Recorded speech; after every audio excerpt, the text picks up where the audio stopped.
All right, guys. I would say the same thing as I always say. Well, I probably should. Welcome back to this week's episode 215. Um, yeah, this is a good podcast. I'm excited. You boys better pay attention. There's a lot of inside jokes, funny remedies. This is gonna get good. So pay attention. This is your boy East Coast Trev, and I got my good buddy Mr. Martic Madman, the Steve What Awesomeness. are you doing? You always mess up everybody's name. Now we got to redo the intro and start all over again. Well, hey, I did it on purpose. It's It's all kind of good. your thing. Kind of your thing. You're like kind of known for it. Yeah, hey, listen, when you can't Trev's speak bullshit. English or you just speak Trevorish, okay? We just say and do whatever we want here on the Outdoor Drive podcast. Bro, I'm just going to hit on it on the topic really quickly. I cannot believe that you got sprayed by a fucking skunk. Oh, I was gonna hype it up and tell it like it was more epic than that. You just ruined my whole story.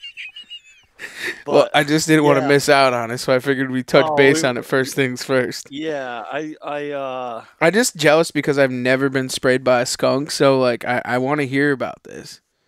I was kind of hoping it was like a good omen or something like that, right? Wasn't it a So white skunk? So does that make it a good I omen? I think it was all white, but like we're fast tracking. Should I go back to a lot has happened? Yeah, it's okay. I just want to hear about the skunk. I don't really care Okay. about anything else. So this was Monday morning. It was my first hunt of the year. Like I was going in for a kill. Like I was going to a good spot, good tree, good buck area. Like I was pumped. Like I was like I had that giddy feeling. Like I'm going in, baby, right? And this is Monday morning. And if you listen to last week's podcast, I did throw out a bold prediction that some shit was gonna go down Monday, and some shit went down Monday for sure. Um, yeah, I got out of the truck. It was four We thirty in gotta the ask morning. our boy Nakai. Like, is that like a good thing to get sprayed by a skunk? I don't know if I want to know because what if it's bad?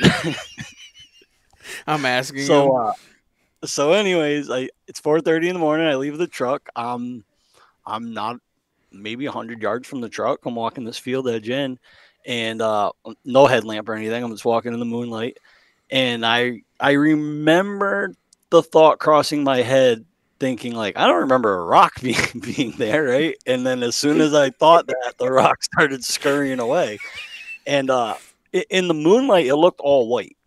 So I kind of flinched a little bit because it kind of startled me, like you're not thinking like all of a sudden it's going to move. And I think that kind of saved me. But in my mind, first thing I thought was possum.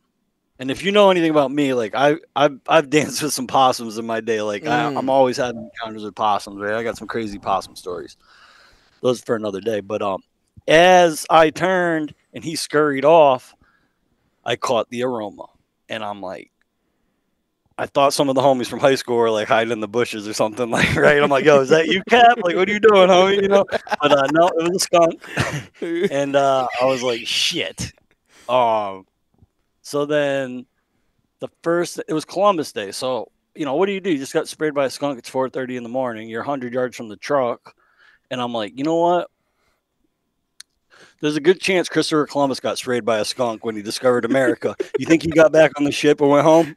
No, we're going hunting, baby. Let's go.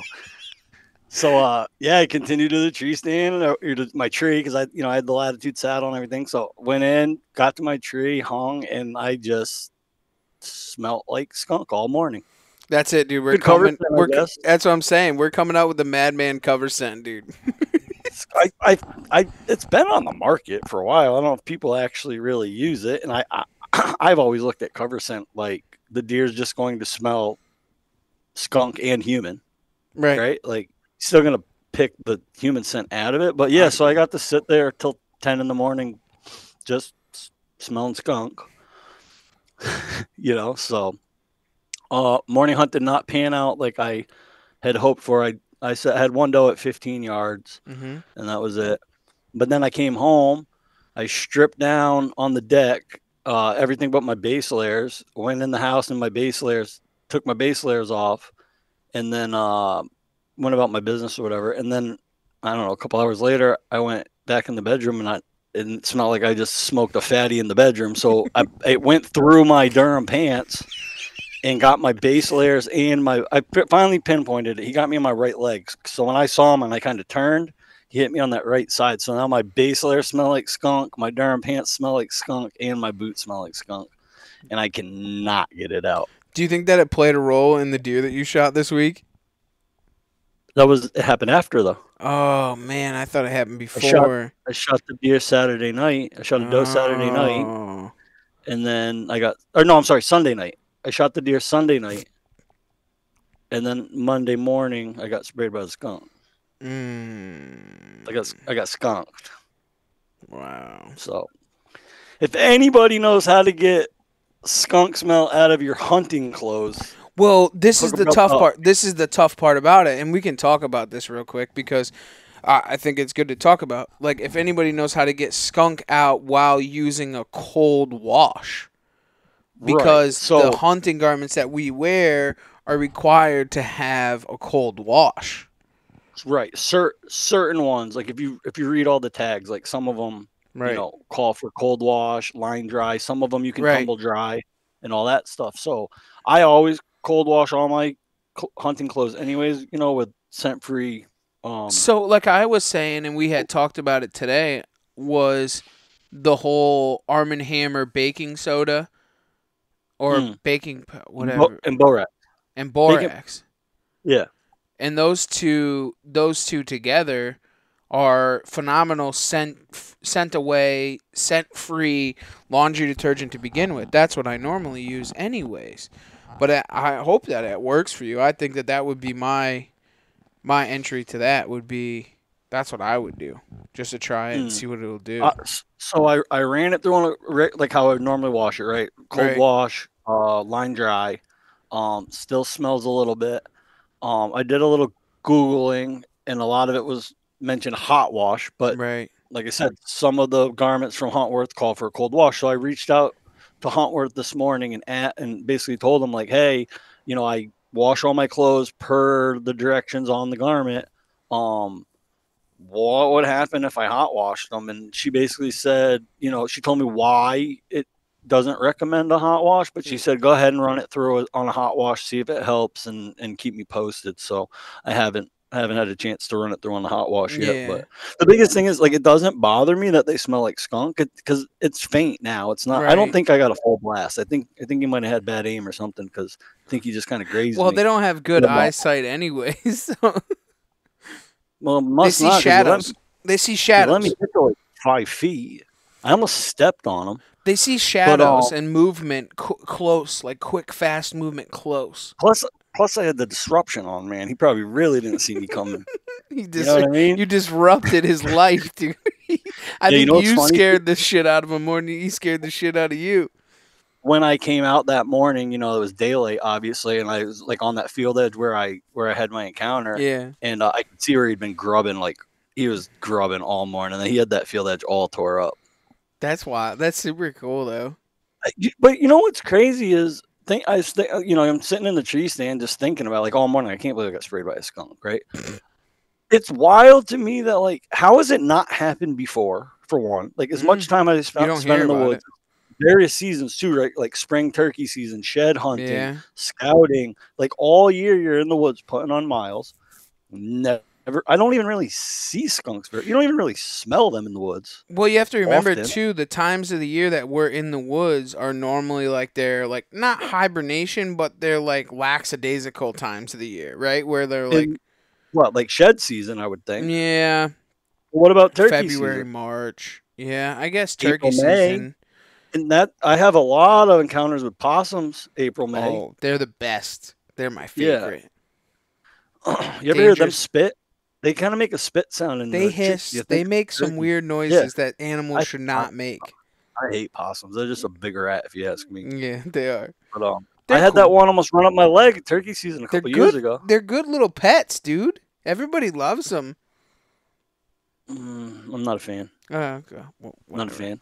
All But good. yeah. So if anybody has any recommendations to get rid of the smell in hunting clothes, right? So like if it was just regular street clothes, for one, Yeah. I'd probably just throw them away. Do you think tomato Two, juice would work?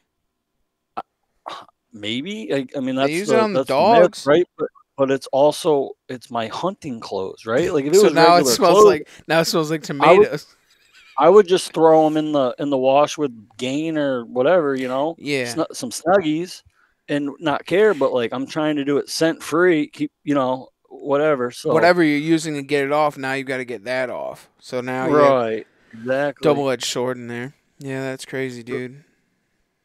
But yeah, and the thing is like I don't. It doesn't bother me that they smell. Like Mm. it's okay that they smell like skunk. That doesn't bother me at all. It's not like pungent enough where like I can't stand the smell. Like I could sit in a tree stand and Yeah. smell it. It doesn't bother me that much. But the thing is, what do I do with my clothes now? Like I can't bring them in the house. I can't put them with all my other hunting You can't clothes. put Like them in the now my truck. my my the outfit I wore Monday is now in quarantine from the rest of my hunting clothes. It's like 2020 all Yeah, over again, yeah, right? Yeah, that's yeah. wild. So Oh, whatever. They weren't back, so they're losers. it's all good, dude. Oh, well, anything else going on this week before we crack into the killer's corner? Or you want to talk No, I about the was dough? think Or yeah, it was my first a couple things. I didn't think of it at the time. So the thing was I really wanted to shoot a doe. So I got a new broadhead this year, right? That I've never shot mm-hmm. before. And I trust it. I really, or I wouldn't shoot it. Right, But, in the back of your head you're like, "Man, I really want to like build some confidence with it before I put a target buck in front of me, right?" right. So I put deer in front of me, on a lot of sits this year, but like they're always like small bucks. Like I haven't had like something I Mm-hmm. want to shoot had that opportunity yet, right? So it was Sunday night and Monday morning I'm going after target buck. So I'm like, this is my last chance to run a sever through something before a potential shooter. Yeah, red moons So coming, cold fronts. yeah. So I ran one through a doe, did its job. I mean, she went 30 yards and piled up, but I didn't realize it until after.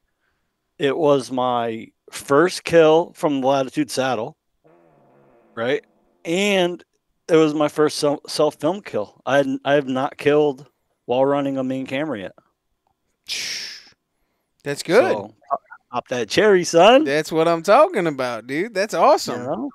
Yeah. So it's cool. It's At cool to least go you got back it and out of watch. the way now. Like the little things that you might have thought about, like when I saw the footage, the little things like moving the camera after to try and follow the deer and Oh, all those things. I mean, yeah. there's like little things that you learn, and Oh, you just they come with time, man. They come with right. time. It's the same as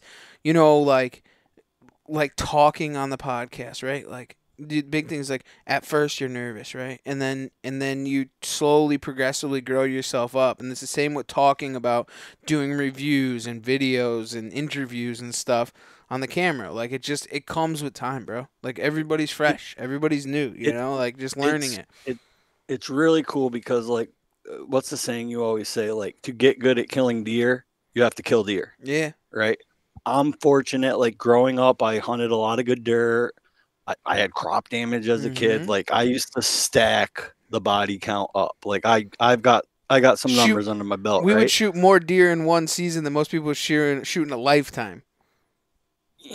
I mean, you're flirting with some legal lines there, but I'm not going to admit to nothing like that. But Well, no, we're like I said, having crop damage. I'm saying I had crop crop damage. damage, right? And I had very, very, good, not great property for like giant bucks by any means, but there was no Mm, shortage of deer, yeah. and we would stack them up. You know what I mean? Mhm. So I'm pretty proficient at putting deer in Mhm. range and having encounters and killing deer. Right? You add the camera, it's almost like you bump yourself back a couple notches, right? And it's almost like you're relearning how. Okay, I know how to kill deer. Now I have to learn how to kill deer and run the camera, and like it's not hard, but it's different, There's right? an Like added it's element to it, right? exactly, Where that you exactly. weren't used to doing it before. Like, it's and I was the same as you, as being fortunate as a kid. Like we'd have crop damage. We do deer drives. I mean, we had, you know what I'm saying? Like we party hunted. Like, like we did all those things, and always you know, even bow season, we would, dude, when I was a kid, and probably just like yourself, like, I didn't care if it was 100 pounds or 500 pounds. It didn't matter to me. If it was brown as Mm. down, it had a hole in it. Like, it didn't Oh, matter, you know, like, oh yeah. you're, you're, you know, at that time in my life, like, you know, I grew up in poverty, right? Like, I mean, not poverty, but like, I grew up in Coventry. yeah, that's what I said. Coventry. No, but you grew up like we kill deer to eat. Like we love deer. Like I would, you know what I'm saying? Like, so you would punch Dude, your four bow when tags. I Then was it was a kid, shotgun season. Then it was, you if know what I I'm saying? passed, my dad would get pissed if I passed the deer. That's a What the beautiful animal. fuck you doing? Shoot the deer. You know, I'm like, Yeah. Dad, I want to shoot. Like, you know, Oh like, yeah. no, we're here to kill shit. Like, kill shit. Like, oh, Dude, when we okay. would be on like deer drives and the deer would come running by you, dude, and they knew they would come by you, if you didn't shoot, dude, there was a problem. Like you were getting Mm, yelled at. You weren't sitting no more. You're pushing. Like, you're you know, pushing like now. You're those bird things. dog. Yeah. It's just Yeah. but anyways, but then you get into a stand and then it becomes a different element where you're chasing a bigger caliber of deer and now you have a camera, you know, and we're saddle hunting. So there's a lot of Mm, those things. And the thing is I went through this 5 years ago. Where you guys are right. just learning this now. You know, like Now. those Right. steps that you guys are taking are steps that I've already taken. I've fucked up a lot of hunts. Right. A Right. lot of hunts. You know what I'm saying? And trying to do those things. But you just have to learn, dude. You can't get frustrated. You have to keep pedaling along and keep doing what you're doing. Right. That's the struggle in it, you know? And It's the biggest part of it is the fact that you're going for the bow, like you're shooting. So bow's coming off the hanger, left hand, camera arm running with the right arm, getting everything, mhm. camera in the right position, coming to draw, making the shot, right? You've seen some of the footage I've laid down like last year, like Right. last probably like 3 years with my cell phone. Great footage, great encounters Mhm. with the cell phone. The difference is I see the deer coming. I know it's non-shooter. I'm not even thinking about the bow, right? So I just turn the phone on. I sit there and I just film it with my phone, Right. get some good footage, and it's fun, right? But like that's because it's a non-shooter. If it's a shooter, the phone's not coming out. I'm not hitting record. I'm going right to the bow and I'm in kill mode. Well, now you're trying to go into kill mode and run the camera and grab the Mhm. bow. Like there's a lot going on, and there's zero way to practice that. You can't practice that in the backyard. You know what I mean? No. And like that was one thing I noticed too, right? So like you practice as much as you can, right? So you practice shooting your bow, you practice out of the saddle. One thing I overlooked, I didn't practice out of the saddle with a camera arm. Right. Just didn't think it was important, right? Like whatever. So one thing that I did notice that was in the back of my head, have you ever shot with a bino harness on, like a chest rig? Yeah, I can't do it. The first time you do it, it's in your head. Like for some reason, you think your bowstring is going to Mhm. hit that bino harness. Unless you look at a picture of yourself or somebody online with a bino harness on at full draw, you realize the string's nowhere near that bino harness. But when you're at full draw, you swear to God, like you're all up in that bino harness, right? It's the same thing that happened to me. The camera's on the strong side of the tree. I'm shooting the strong side of the tree. When I'm at full draw, it's in my head that like my cam's like too close to the camera or Mhm. camera arm. In reality, I'm a foot from it. But like it's in your peripheral vision and you're like it can play games, man, and it's but the like I said, the only way to get better at filming killing deer is killing deer on film. You Just just pop them. gotta get the limbs bent Yep. and hit record, or hit record then get the limbs bent. That's the way to go, man. And then you It's kind fun of though. quirk in your climb and what you have and the gear that you're using to make, you know what I'm saying? Like Mm. different bow hangers, different camera arms, you know, like what's most comfortable for Gear you, you strap. know? Get your gear strap. I mean, dude, if you don't have the right one, like I've changed mine a couple of times, and I'll tell you what, I went to an Am Steel one with the Genesis 3D Hook. hanger. Little hooker. Dude, Yeah. lights out. Lights out. Like that's what I mean that's what I found works best for me. You know, like try and keep it simple. Like I'd rather keep my gear simple, but then my camera gear advance. You know what I'm saying? Like that's Yeah. where it kind of but it keeps it Uh, it's I'm a dude, it's big fan of the Latitude gear strap, and the main reason is the backpack side. It's got that sliding buckle, I don't know if you're I've never am steel messed on it. around. No, dude, it's just am steel, and then I have an S clip on my backpack, So and then I put it on the side. so what I like about the Latitude one, it's similar to some of the other ones on the market, right? Like you got all your spots for your Yeah. hooks and all that stuff, but the tail end has a loop on the end. So I use a carabiner to hang my backpack, but it's got an adjustable, so you Oh, can raise and lower your backpack very easily. oh, So that's cool. like when you're setting up, Have you it know, my down. backpack's kind of high, and then once I'm good, I can just hit that strap, drop my backpack down. So now it's like kind of I got now it opens up that shot to the weak side. And then if I do need to get my backpack during the hunt, I just grab that strap, pull on it, and the backpack comes right back up the height. So a lot of the things. So mine has a long strap on the side, right, of the am steel. And what I do is I make it so it's straight up and down in front of me. So I'm actually Mhm. having the backpack right in front of me. So when the longer sits, I can kneel up against it. Use it as So like as a your pad, the knee padding, pad. yeah. Yeah. So is it? There's just You like know, little thing, but it's all different, right? Like everybody well, does everything different. Like it doesn't matter. Like yeah. Well, you know what that reminds me of is the conversation that we had as a group last night about how we pack our sticks and yeah. platforms, right? And like it was funny because we all have our own way of doing it and it works. And we all Like run the same backpack. the way I do it is the only way that makes sense to me. I love it, right? But then I look at like say I don't know, just well, might as well pick on Seth, right? Because we never pick on Seth. You know, Seth will send a picture of how he does it, and I look at it and I'm like, No screw that! way. Like, Yeah. no way could I do that, right? It's not saying it works for Seth. Seth likes it that way. That makes sense to him. That's Mhm. how he likes it. He looks at how I do it, and it doesn't make sense to him. So like everybody has their own way of packing their gear that makes sense for them, how they hunt, where they hunt, the terrain they hunt, the vegetation they hunt. But like the next guy could look at it and be like, absolutely not. I would never do it that way. You know You what? know, it's just Speaking of, I think that we should get on with this. Let's get to housekeeping because we need to make fun of yeah. Seth. Poor Seth. I didn't. I just. I'll give a little recap of the week too, just so it doesn't sound like I didn't do anything because I did. Um, I hunted. I hunted. I did hunt twice this week. Great Ooh, record. sits. Didn't see shit. It was horrible. Camera's still soaking. Didn't get in any good spots. Just been real torn up because of You work. got to stop soaking, bro. Just get in there and I pound it. know, I know. So this week, I got a couple days off this week that I took off this week just to hunt Red Moon, all this good Mm. stuff. Fucking, I'm hoping I got 3-4 days off, so I'm gonna hunt morning and night for the next couple of days. Like super looking forward to it. More or less that the fall run has started for me. Like I might not be grinding in the deer woods, but I am on the water. Like as far as like tog fishing just kicked off in the past 3 days, so tog fishing has been phenomenal. We've killed a Little ton of fish. great You see the little togs. fish smelling dog down there? Yeah, yeah, I did. The That's wild, warden, dude. yeah. So Steve didn't know about this, and some of you guys might not either. But our Connecticut, since we're like we're a huge marine state and have like a ton of fishery here. They actually trained a fish sniffing dog down here, to find guys like that are hiding fish inside the boats and stuff, which they've done well, man. They found a couple. There's a couple of different, pictures on the Connecticut Wildlife page and stuff like that.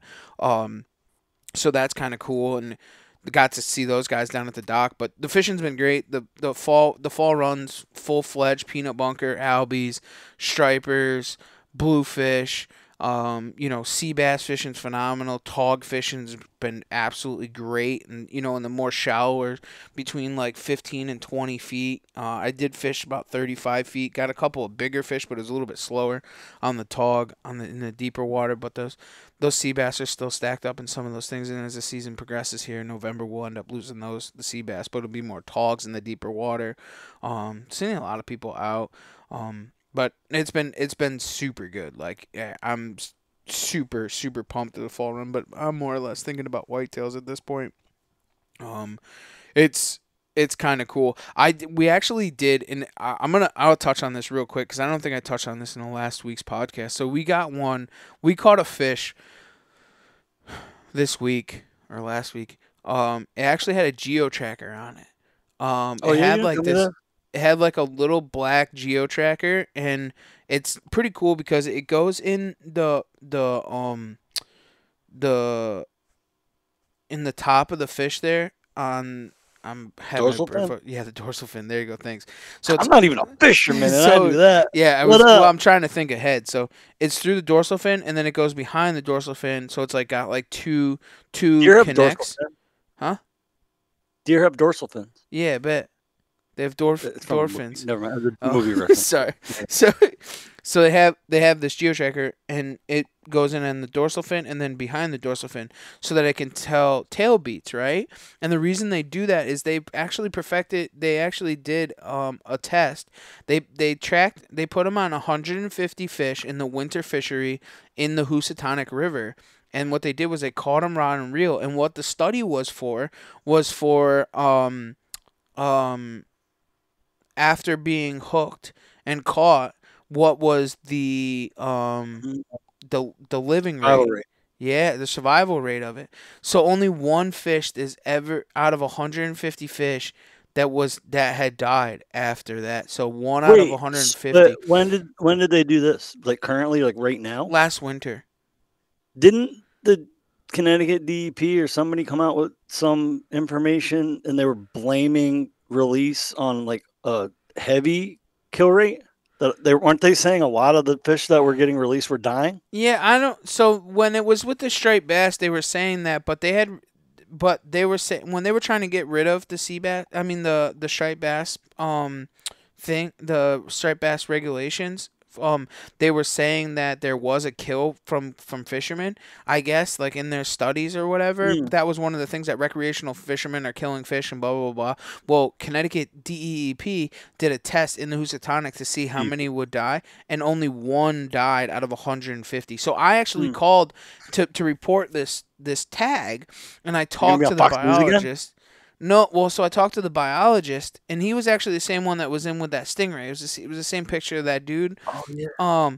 So I got to talking to him. And he's actually going to join us on a podcast in the future to talk about this a little bit more. But like the kill rates, and he's super into the fisheries and everything like that. But it was super cool. Like that, the geo tracker no longer. He's like, dude, you could have cut it off and kept it. And I was like, oh, it'd be cool to have in the man cave and whatever. But it was cool to chit chat with him and some of the things that like a lot of those fish, they've tracked them all the way up until Maine.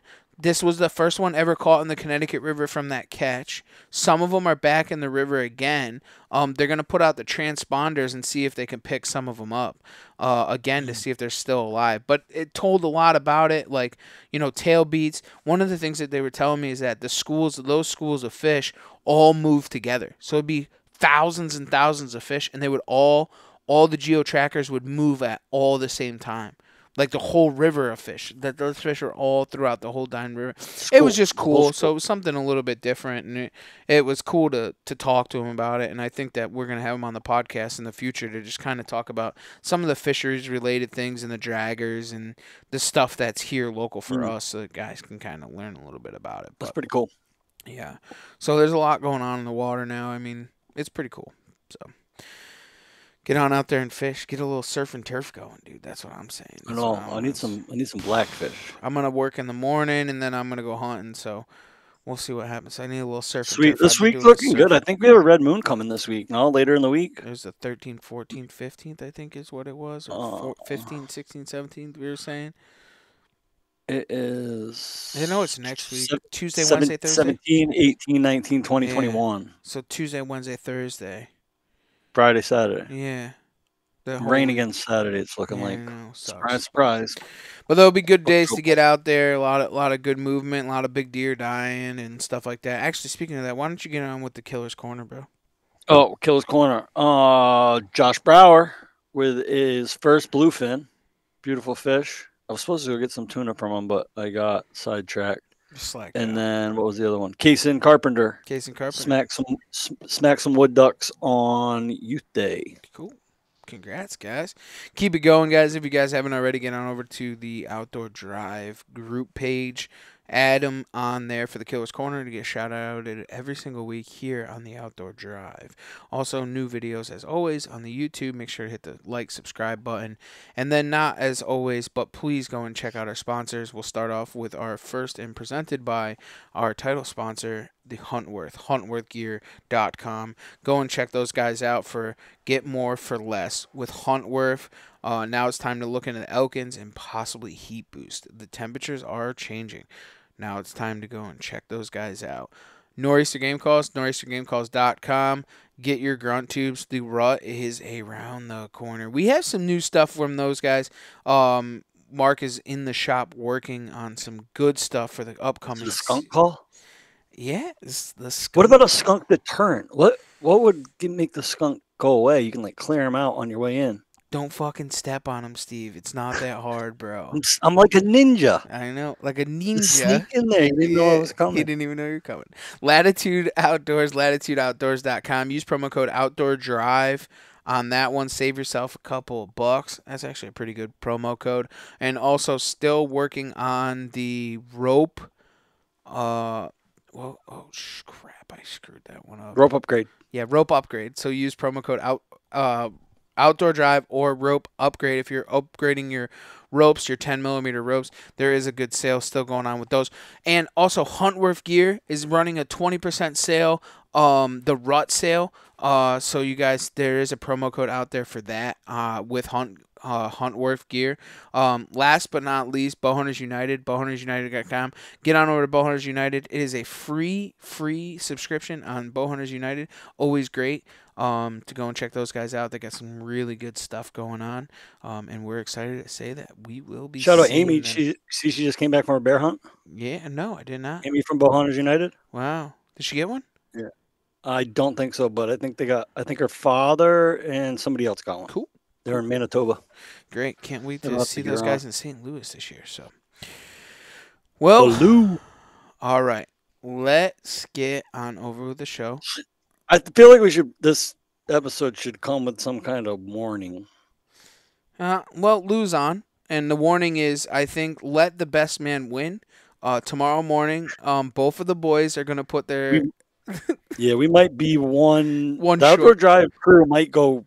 We might be missing a guy by Tomorrow? tomorrow night. I don't know what it might Somebody be. Lou. might die or somebody Lou might quit. die or someone might quit. Yeah.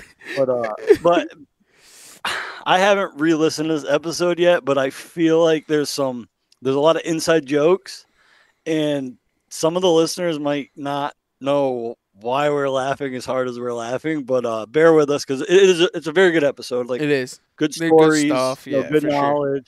I didn't realize Lou was like a master of everything. Like, I mean, he's just got all the tips, like from deer anatomy to, everything. So Yeah. it's a good one. We cover everything. And I'll touch on it real quick. Seth and Lou go back and forth. They beat up each other throughout the daily. My God. So I'll have 67 text messages. And it'll just be the two of them arguing back and forth. Arguing. Yeah. So, these guys go back and forth, and you guys will understand it. We will share some reels later on in the week after everybody tunes in on the podcast so you guys can get a little bit on the inside. I want you guys all to know who the crew of the Outdoor Drive is. But let's get on over to Lou and see what he's got going on for his 2 public land bucks of the season. We'll see you in the woods.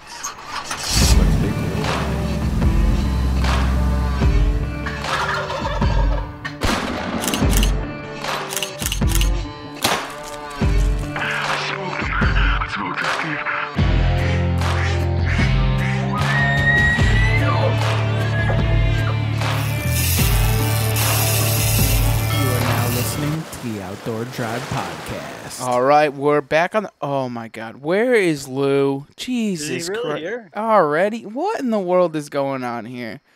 Jesus. Lou. Wait, I'm here. Oh, I'm here. my God. You're only 10 minutes late. So 15, 18, 20. Does it really matter? Jesus Christ. I was just in the longest McDonald's line you've ever seen. What'd you get? You did all that, and it took you an hour to get McDonald's, Lou?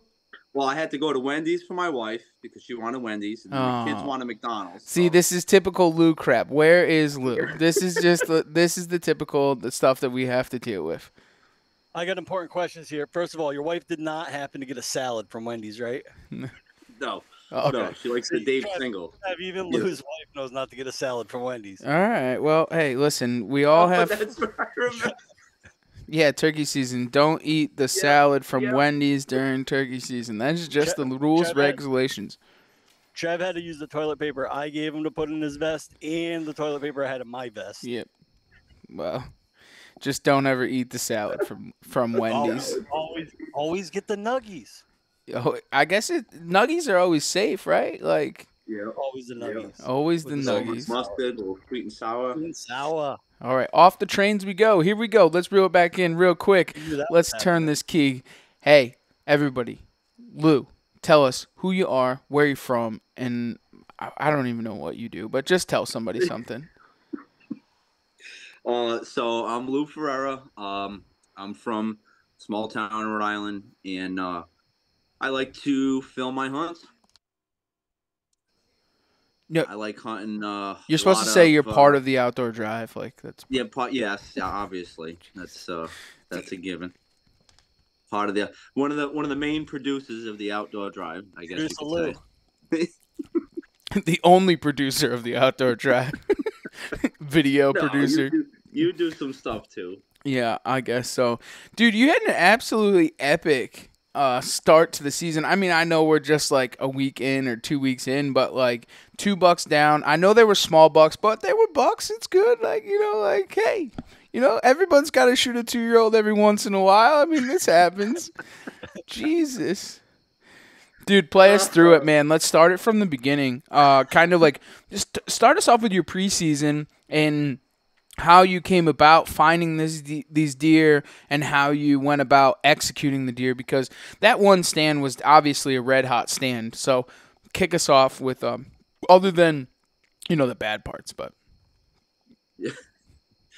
All right. So this is it's actually a brand new piece of public land that just opened up, and now I've shed hunted this area because it was before it was just like walking trails, like you could walk through it, you just couldn't hunt it. So I've shed hunted this area a bunch, and I've never like marked dropped pins or anything like that because you could never hunt it. So that I felt there was no need for that. I knew this area. So once I heard that they were opening it up, I lost my mind. I was like, oh my God, you got to be kidding me. So I already knew where to set up. I knew the bedding areas. I knew the transition lines. I mean, they're kind of tough to see on a map. Because once I realized that it was opening up, I dove into the maps, and it's tough to see everything on the map. So that really goes to show you that there's nothing like boots on the ground. You can aerial scout all you want. I did a lot of it when we travel hunt, stuff like that, but boots on the ground really tells you what's going on. So I went in there, it's probably, I think it was the end of June. I went in there, set up some cameras. I knew exactly where I wanted to put them. Once I got in there, I knew the area. I went to the area. I found a giant scrape right where I figured there was going to be some kind of activity. It was right on a bed hardwood transition line, and it was just a giant scrape, like a truck hood, like huge, rubs all around it. So I went in there. That's the first place.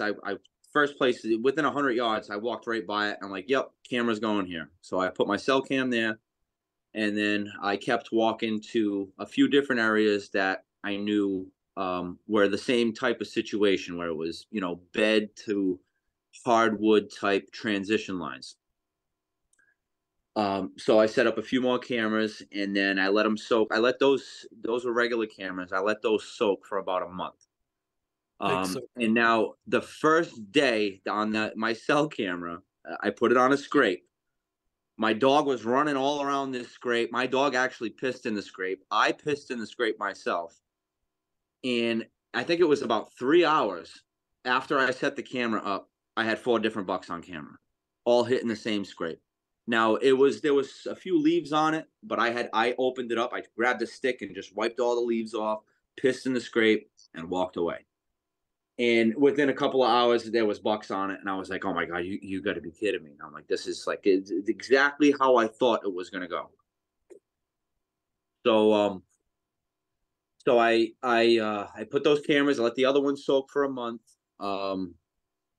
I went in after a month, checked those other cameras, and I had on one of them I had the same type of activity. I had multiple bucks on camera at all hours of the day. I mean, 9 in the morning, 12 in the afternoon, 3 in the like all hours of the day. So I knew this was right on top of bedding. Like even, when they go to bed during the day, they don't just lay down for the whole day. They get up and move a little bit. So if you're right on that edge of bedding like that, you're gonna see them. You're gonna see them at all hours of the day. They get up, they munch a little bit, lay back down.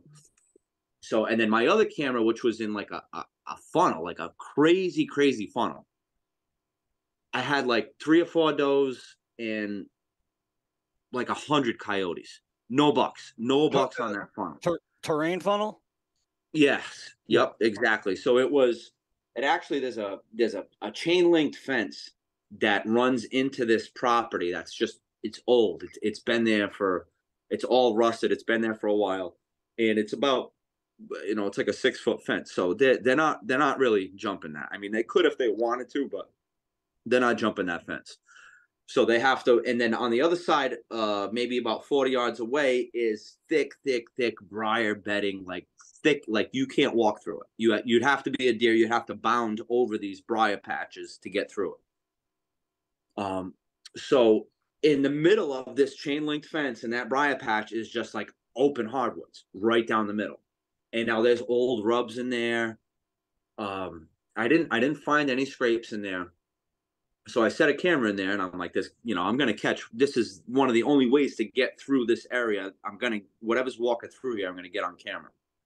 And there was just not what I was looking for. That's actually where I wanted to set Seth up. I said, I'm going to sit at the scrape. I said, and I think the next best spot is going to be that funnel. After I checked the camera, I was like, Seth, not a good idea. I'm like, can you do an impression of Seth? Like, what did Seth sound like when he said it? Yeah, we definitely need a Seth impression. There's no doubt. I think like video, the world is missing out. The world is. They will. The LL Cool J lip licking in the woods. So what's up, everybody? Today. Oh, he's gonna kill me. He's gonna kill me. So, we need a full-on Seth impression though when we're doing this though. Like, yeah, when you told him about the spot, what exactly did he say? No, he was. Well, he wasn't upset because he's never been in the area. So I told him right away. I was like, "This isn't a good spot for you to sit." I said, "But I got a backup spot," and he's like, "Oh, all right. What, you know the area, so."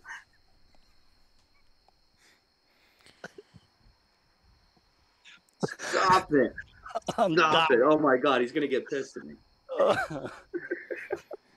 It's nothing new. You guys are like brothers. Like, what did you expect? Oh my God. I wake up to 67 text messages. It's all Lou and Seth arguing over something. Well, today we're in the woods. What's up? We're in the woods today. Oh my God! Oh, I can't. Listening to this right now, and they're like, "What the fuck are you talking about?" Don't worry, they'll know. We're gonna post it on social media. So. Oh yeah, I'm gonna post a bunch of bloopers from Seth because I got a million of them. We're gonna make a reel. We're gonna make a Seth impression reel. I think so. So give us the impression so that everybody then can go to our social media and actually watch the impression. But just give us a voice impression of Seth, just because I think the world should know about the impressions of Seth. I don't know. I need your best. I need your number one best impression of Seth. Oh, you're putting me on the spot right now. Jesus, I don't even know. If I don't even want to say this because it's probably bad. All right, let's get back to the fun. All right. Sorry. Oh, all right. So like, if you were at Seth's funeral today, what would the impression be that you would give?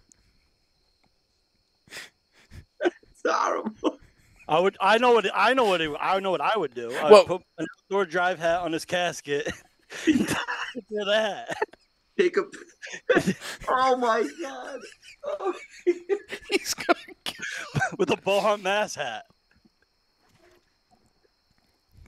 All right. Anyways, the funnel. Yeah, I've never been off the rails so much on a podcast. Hashtag before. outdoor life. Hashtag the grind never stops. Work harder than your Leave it in neighbors. the casket. All right. Anyways, we Deal with should that not. shit. All right, so that funnel cam, I pulled that cam out of there. Knew there was nothing in there.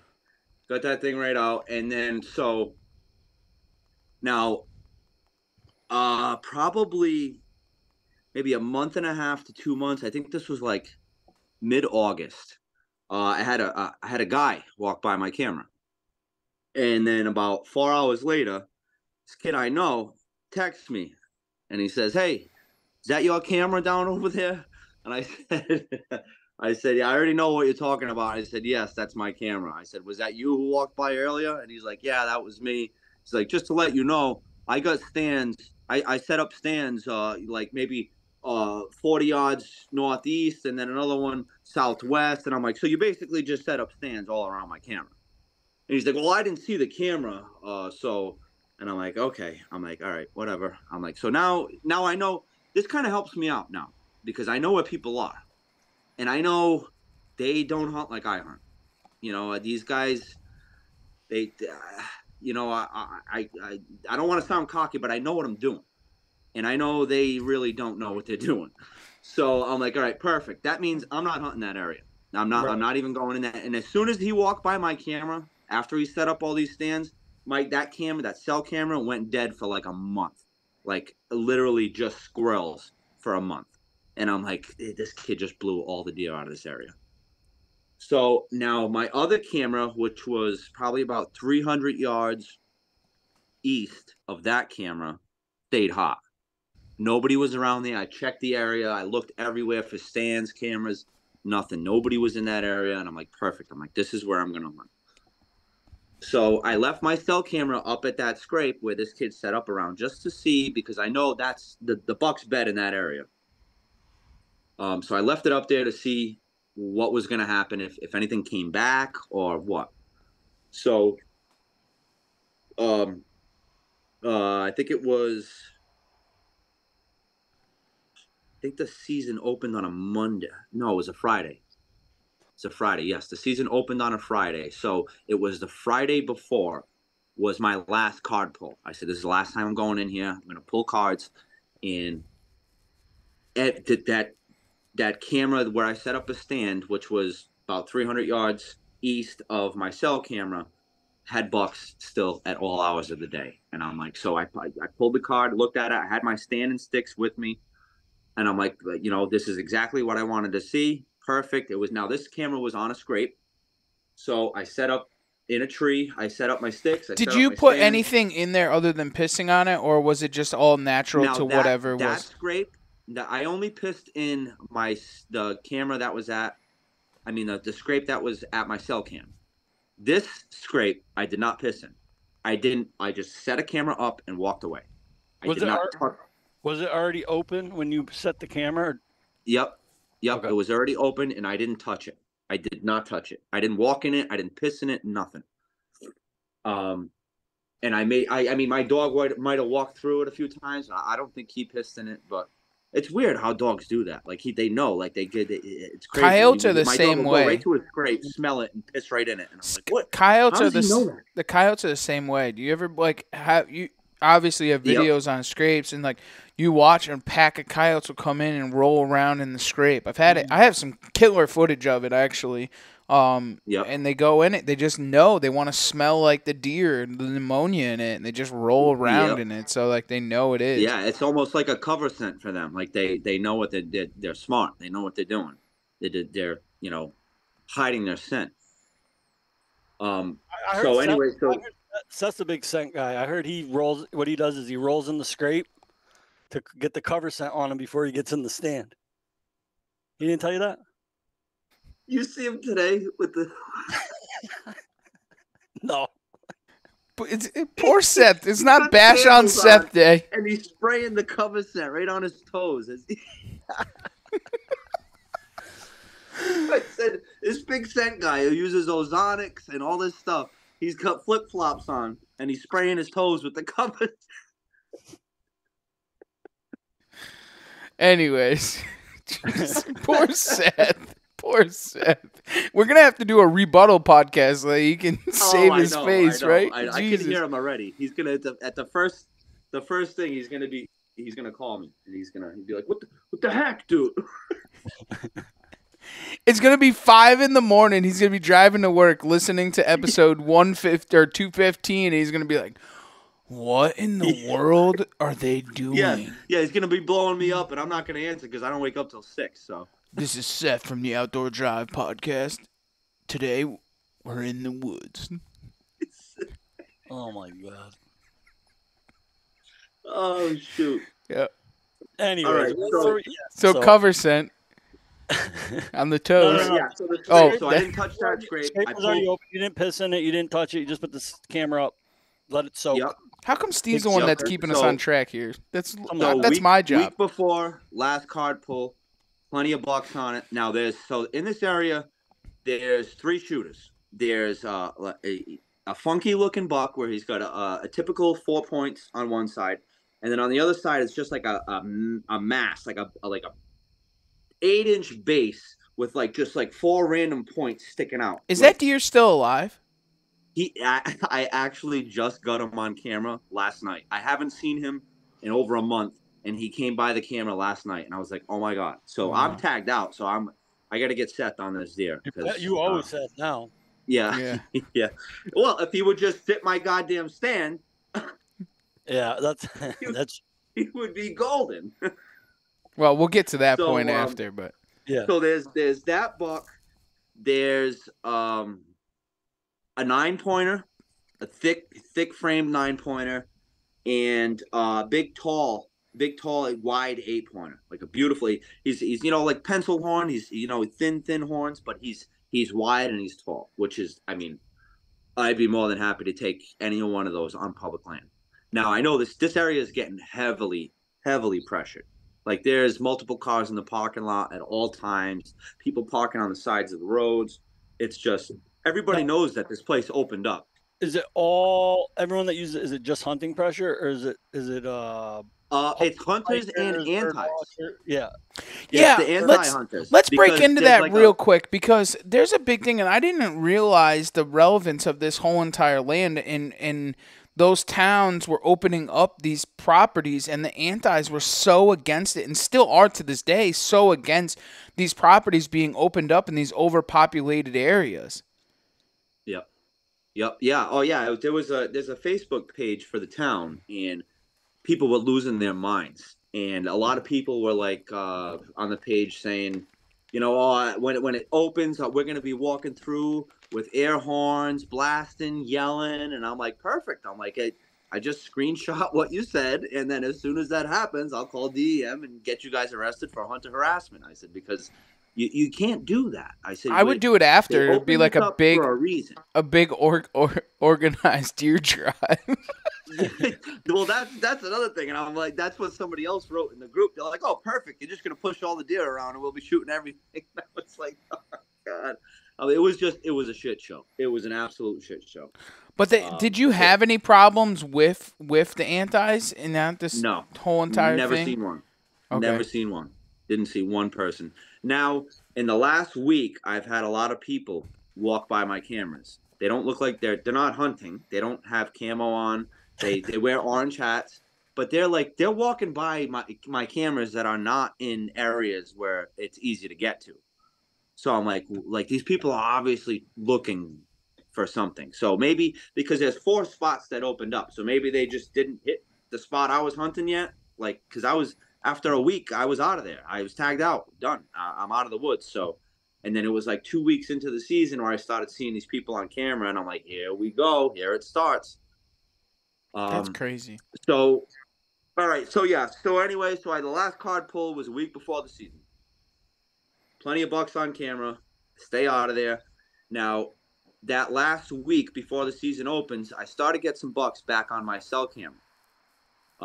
So now I'm like, I set up a stand at we'll call it the bottom stand, and then my cell camera's at the top. So I started to, I set up a stand at the bottom, but I started to see bucks back up at the top. And I'm like, shoot, what do I do now? I don't know. I'm like, you know what? I'm like, I'm just I'm gonna stick with where my stand is, and I'll have Seth go to the top where the scrape where my cell camera is. I'll have him go up there. So at least, depending on where they are, one of us will get a crack at something. So opening day, Seth comes down. He hunts. Now there's 4 spots that opened in my town. He hunted a different spot, and I hunted my spot. So I hunted. I had a doe opening this. Now this is opening day. It's Friday, September 15th, opening day. I had a doe and a spike horn come by probably about 7 o'clock. It was early. And then so then I'm sitting there. Now it's this always, I feel like this always happens. Like you're ready to pack up. It's starting to get late. You're like, all right, it's early season. It's 8 o'clock. Nothing's gonna come by at this point. I'm gonna start packing up. I'm just thinking that in my head. And I hear like rustling, like like antlers hitting the tree. That's what I hear. So I look to my left. And sure enough, now the scrape is to my left, about 15 yards. And then there's a major deer run that runs directly west, directly left of me, right up towards that my cell camera. So I look over and I see this tree shaking. And I'm like, what the heck is that? Now I thought it was a squirrel, like climbing up a tree, and it was just like a sapling, so it was moving a lot. And I look and I'm like, and I see antlers. I'm like, oh my god! I'm like, that's a buck. He's rubbing. He was tearing up a tree, tearing up a tree. So I'm like, oh. So I turn the camera, get the camera on him. I zoom in. Just as I'm zooming in, he turns, he faces me, and he beelines right to the scrape, right to the scrape. So now he gets to about 5 yards from the scrape, and like he veers off, but it's towards me. He doesn't go to the scrape.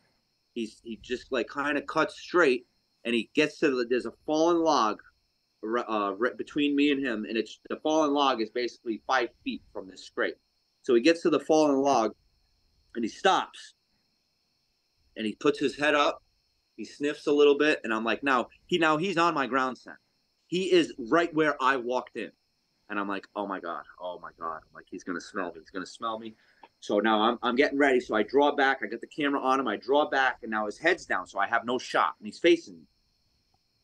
So he puts his head up, and he turns to the left, which gives me a wide open, on his chest, like a wide open. It couldn't have been any more perfect. He turned his head, and all I was just straight neck, and I knew, I know where to, on a frontal shot with a bow and arrow, I know where to put it. And that is one of the most deadliest shots. If you know where to put a frontal shot with a bow and arrow, that deer is going down within 20 yards. No questions asked. And I put it right on his neck, smoked him. He did a loop, like a 15-yard loop, got back onto the path he walked in on, turned east towards the cell camera, ran about 5 more yards, and crashed. Done. So now I'm freaking out. I'm like, oh my god. I'm like, it's opening day. I'm like, holy cow. I'm like, whoa. The public land. I'm like, so now this isn't any of the bucks I've had on camera. This is a totally different 8.0. Oh, you've never even had this deer on camera at this point? Never had him on camera. I shoot him. I send him to all my buddies. One of my buddies texts me back, and he's like, dude, I had that buck on camera about maybe 3.5 miles away last week. And I'm like, get out. And he's like, now this buck had to cross two main roads and like a semi-main road to get to my property where I hunt. And this guy had him on camera a week ago, 3 miles away. I was amazed. I'm like, wow. I'm like, he traveled. These bucks are traveling right now. They're starting to get up. Do you think that it was a pressure thing with guys going in, checking cameras, pushing it around? So where he had him on camera is not a public land spot. It's private land that he has permission for. So I don't know why that buck would have left that area. That was a non-cell cam when you pulled, and you hadn't checked that camera in a week. Had he visited that scrape since last Friday? No, he was not there. I got him now. So now after I shoot him, I look back on my cell camera and I notice 2 days before the season opened, I had this buck on the cell camera up at the top scrape. And I'm like, oh, I'm like, this is the buck, because I noticed it was an 8-pointer, but he was missing a brow tine. So I'm like, oh, I'm like, this is the buck. This is the same buck. So really, it was about 5 days between him being 3 miles away and him being on my cell camera. So shoot him, drag him out. Steph came down from the other property, helped me drag him out. Got them all tagged up, everything, ground them up, ground beef. Ground venison, mixed a little beef fat with it, and done, ready to go. So Time now out. Time out. I Because you found a shed to that deer. Oh yes. So when I was setting cameras originally early season, I found a shed. And it was a 4-point shed, and I'm like, cool. I'm like, I can't believe nobody found this, because this is a heavily walked area, and this thing was laying in the middle of wide open hardwoods. Like I didn't notice because I had my dog, and now I'm looking around, looking for rubs, scrapes, looking for deer, and I looked down, and I'm like, oh my god, I almost stepped on the thing. So found that shed. So opening day, on my way in, now I'm walking, and now there's deer everywhere. I see eyes everywhere that morning. There is eyes. Like, I probably passed, I don't know, 15 deer on my way in, and none of them really spooked. They all just stood there and watched me. And I just, I act like when you're walking by a deer, you act like you don't see them. You just keep going, and they stay there. Yeah. So I look down. I don't know what made me look down, but I look down, and there's a shed right at my feet. So after the fact, after I shot this deer and I brought the shed home, and I put the two sheds are a match, and the left side is missing a brow tine. So it's this deer's sheds from the year before, which is absolutely insane. I just stumbled upon both of them. So he's And wintering.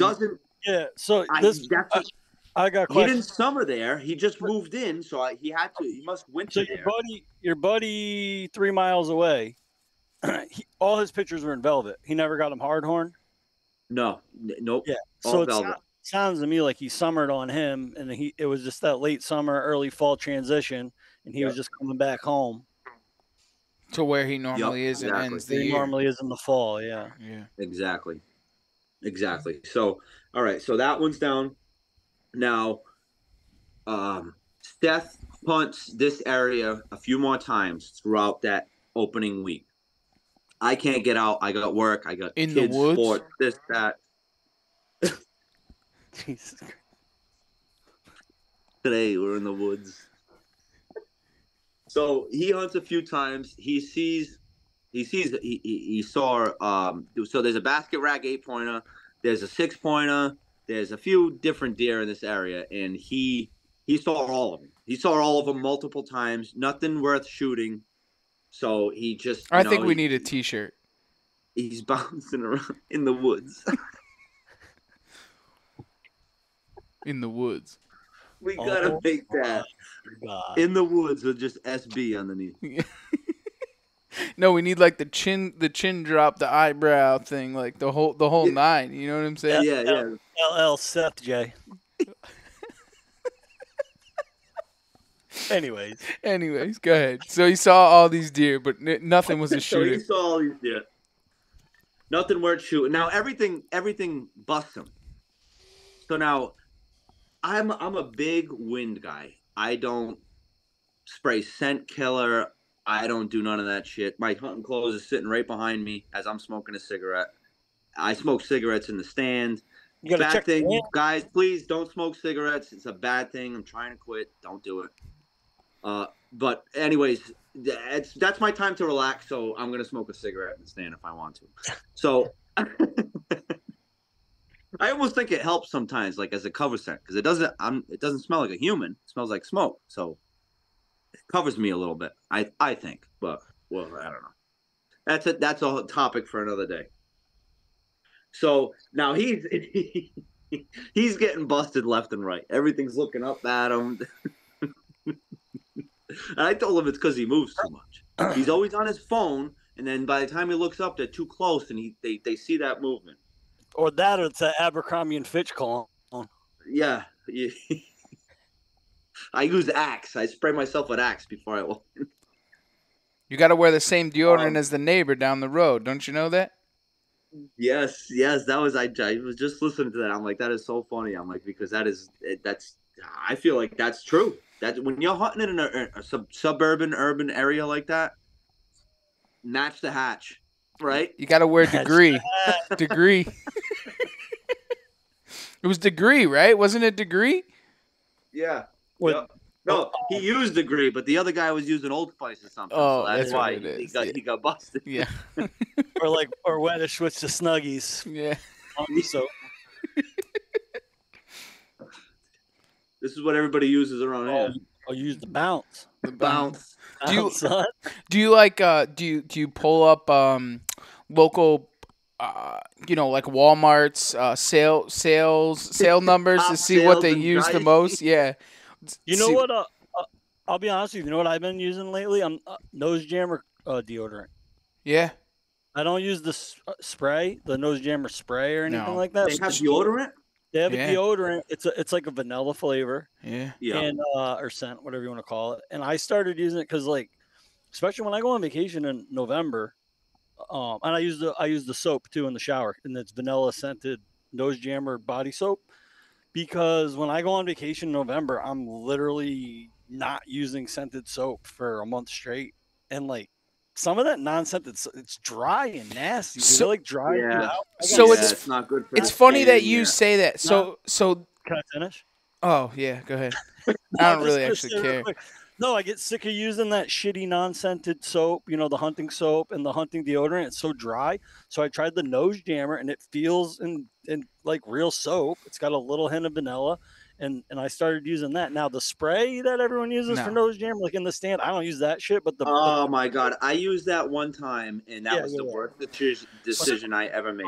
body soap and deodorant from nose jammer, I'm using it. So it's crazy because the beginning of the like a couple of days before the beginning of the season, no matter what, even if I'm hunting or not, I go to non-scented because sometimes it takes a while for it to get into your pores and properly work correctly. So from September 15th till January 1st, I run non-scented soap the whole entire time. Non-scented deodorant, non-scented toothpaste, the whole 9 yards. Like I just across the board, right?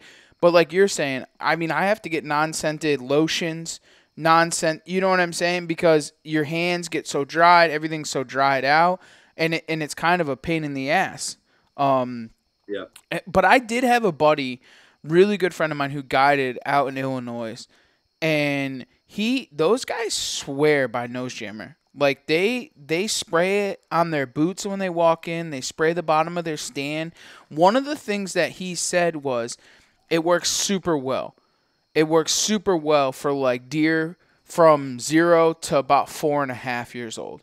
You start getting into that 5.5, 6.5, those real mature bucks, forget it. Like the young bucks will walk right in the stand, they'll lick the vanilla right off the stand, Right. stuff like that. But the big mature bucks, he said, forget it. Like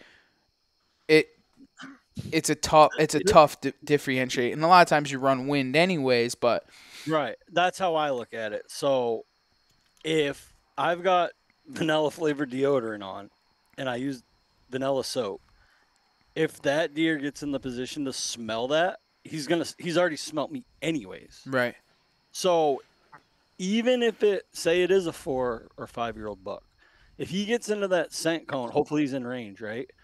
If it's a difference between him locking up, that's a human, and he's out, or a little hesitation, like what's that? That could be the Sometimes difference it's all it between you getting the limbs bent and sending an arrow through his rib cage or not. You know what I mean? If it buys me an extra 2-3 seconds, because Yeah. either way he's in your scent cone. He's gonna smell something either way. So if it's enough to jam him up, like nose jammer, or I mean, can't Yeah. hurt. I think.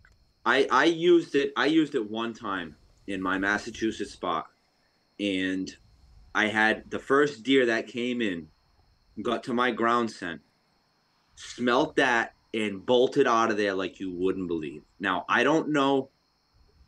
I want to say it's that because that's going to be the freshest thing on the ground. I just sprayed it on my boots. I sprayed it like, up my legs. So any brush I walk by that touches my legs, it's got that scent on it. And this deer took right off. Now, I don't know if it was my ground scent, like me, or if it was that nose jammer. But after that, I said, I will never use this again, because I've had deer cross my ground scent and, sniff it a little bit, pick their head up like, whoa, what's going on? Like, this deer bolted, like it was petrified of that smell. What age class? What is it? What age class of deer are you talking? It was a doe. I don't know. It could have been. Some does can be bitches sometimes, though. Yeah, it could have been 2. It could have been 8. I don't know. I don't know. But it was a doe, and she took right off. Like, did not like it at all. And I was like, the other thing you have to take into consideration with something like nose jammer, it's a popular product. There's a lot of guys out there using it, right? So they could very well have bad experiences related to that smell. That's what I'm thinking. Slinging dick in the woods is using it, and they're screwing up and getting busted. It's possible that certain deer could relate that smell to a bad experience. Yes, that's mostly what I think happened. I think that deer may have had a bad experience with that smell. Another hunter was using it. She busted that hunter, and now she smelled that and was like, "Oh my God, this is this guy. This guy's back." So I think that's might have been what happened with that. But since then, I never used it. I'm like, you know what? I'm not using that again. I never had that happen before I used it. Not using it again, because I don't know who else is using this around this area. My mass spot, there's a lot of, it's a really heavily pressured area, and a lot of them, once again, don't know what they're doing. They set up on the field edges. They drive their trucks 100 yards away from their stand, walk right across the field to their stand. It's like they just it's tough. It's tough hunting. But I mean, I've learned over the years to use that to my advantage. I used to hunt the same field as them and then get all pissed off when the bucks, a buck will walk into the field, look around, and then take off. And I'm like, what the hell? These guys are ruining my hunts. And now I'm like, you know what? Now I've learned how to use that to my advantage. Learn where these deer are coming from.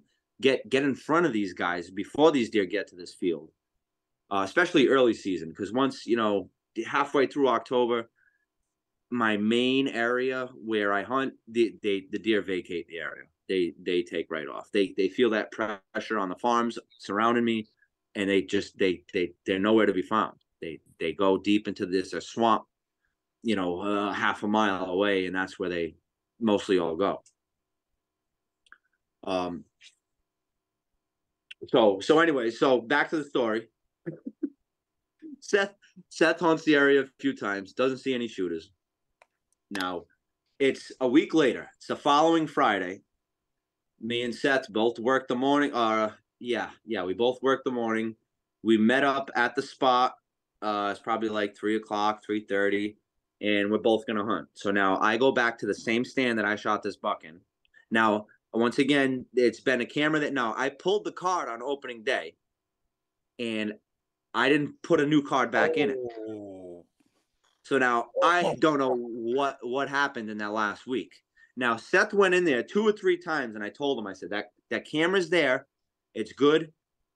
I just need a card in it. I forgot to put a card. I said, put a card in that camera when you go. Now, he sat in that stand one of those days and he thought the camera was dead. It needed batteries. And I'm like, no, I told you the batteries are good. Just put a card in it. But he thought it was dead, so he didn't put a card, and so they never got a card. So a week later, so on my way in the afternoon, I'm like, all right, I slap a card in the camera. I go sit in the stand. And no. I went in there. So this was, all right. So I worked for like an hour that morning. And then midday, what I did was I got another Tacticam.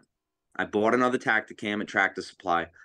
Went in there, and now I knew that camera didn't have a card in it. So I took that camera out, put the Tacticam there, set it up, and I bought actually I think I got two. Oh no. This is what I did. I took the camera from the top scrape because that wasn't getting any action on it. Well, it was, but it was all the young bucks that Seth had saw. The basket 8, the 6, his little 7-pointer.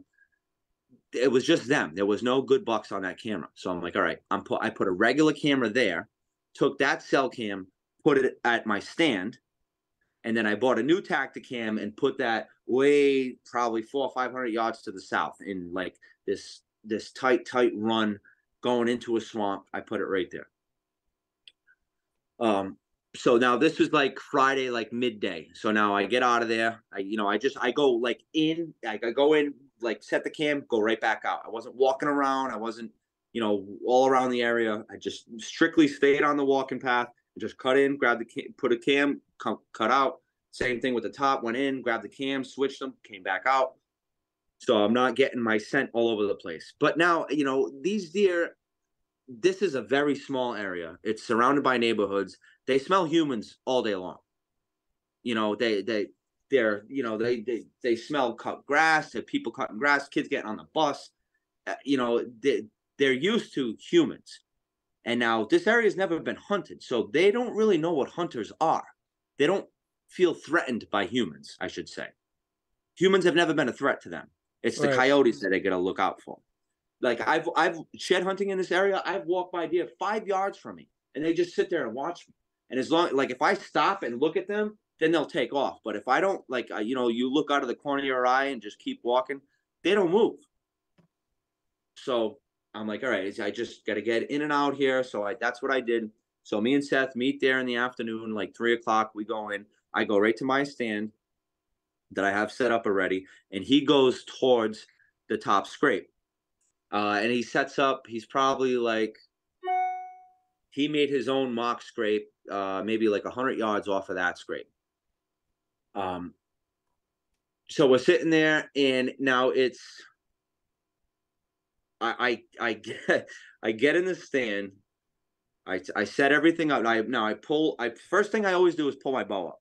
Before I set anything else up, I get my bow up and I get an arrow knocked. Like that's first and foremost.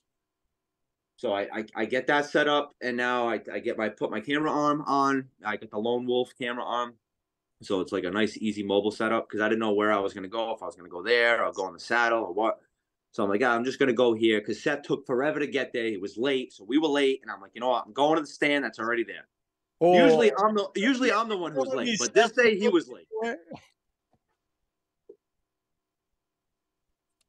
So I get set up, and now I'm like, when you first get set up, I'm testing everything out, opening the camera. I put my GoPro. I got a Sony X3000, which is like a GoPro type camera. It's an action camera, but it's small. It's a Sony, and there's an app where you can, just like the GoPro, you can log into the app, and then you can see yourself you can see the video. Right. So you can take pictures, do whatever. So I'm looking at that, making sure everything's lined up good. And now I'm like, all right, let me sit down. I'm going to sit down for a second.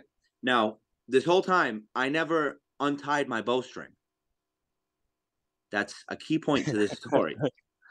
I totally forgot about it. I don't know. I didn't think about it. I don't know. I've never done that before. So I get set up, and it's literally not, I don't know if it was 5 minutes. It was the trail camera. I walked by the trail camera. It was like 3:40, and it was like 4:03. The buck was there. So this buck came in. He came in the same exact way the other buck did, straight from the run. And I can't see that. So he came straight down the same run. Now he gets to the scrape, and he's in the scrape. And now. So now I get, I see him, and I'm like, that's a shooter. I'm like, he's at least 3. I'm like, so now I couldn't tell that he had one big spike on one side. From the way he came in, his head was down, and his rack was I could just see main beams curling out. Right. And it looked like palmed out on like bladed out on one side. I'm like, oh yeah. I'm like, that's it. And I looked at his body. I'm like, that's a shooter. That's a shooter. So, and then he turned his head a little bit, and I saw points on one side. I'm like, oh, it looks like an 8. That's an 8. I'm like, I'm taking him. So he gets to the scrape. I get my bow off. I go to draw back, and I get, I'm like a quarter quarter of the way, and it's stopping. And I'm like, what the hell? What the hell? So I look and I'm like, oh my God. I'm like, I left it. The string is tied to the cams. So around the bowstring and in the cam. So now you can't draw back. The string is stuck. So I'm like, oh my God. So I put my bow back on the bow hanger, and now now this buck is looking at me. He looks right up at me and he's staring at me. And my hands are at the bottom of the cam untying this thing. You're lucky you didn't blow up your bow in all of this. Oh, dude. I could have derailed it. It could have been bad. So now I'm untying Just like this he looks at me podcast, as derailed. I'm untying it. So now I can't move. So I untie it, and I'm like, shit. I'm like, what do I do? If I drop this rope, he's gonna see that. He's gonna see that rope fall, and he's gonna take off. So I'm like, what do I do? I'm like, so I grab the rope, I crunch it in my hand, and I shove it into my pocket. So now the rope is just. What is it? He's still looking at you? He's still looking at me. He's still looking at me. So now I'm moving slow as can be. And so I take the rope and I put it in my pocket. And now I slowly reach back up, grab my bow. And now as I'm holding my bow and I'm holding my release, I just pause. I stop. And I'm like, I can't draw back because that's too much movement. He's going to see it. This mackerel better do something. He puts his head down in the scrape, and I'm like, oh, yes. I draw back, and I sent it. I thought it was a little back, but I sent the video to you guys, and everybody was like, oh, he's dead. He's dead. He's dead. And I'm like, all right. I feel better now. So now I get down. I check the arrow. The arrow's got – now this is 4 o'clock. We still got 2 hours of daylight left. At least. So yeah. So now I'm tagged out. And so, but I got, you can get 3 doe tags in this zone in Rhode Island. So I'm like, all right. I'm like, I got doe tags. I'm like, I'll just sit here and wait and see if I can smack a doe.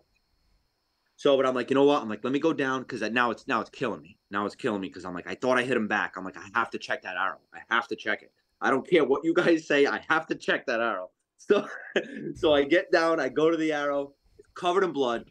Tip to fleshings, covered in blood, but it's got that like sand, like that grit. And I'm like, that's liver. I'm like, I know that's liver. That's freaking liver. Shit. I'm like, I hope I didn't get just liver because this could be, wait 12 hours. So I'm like, shit, what do I do?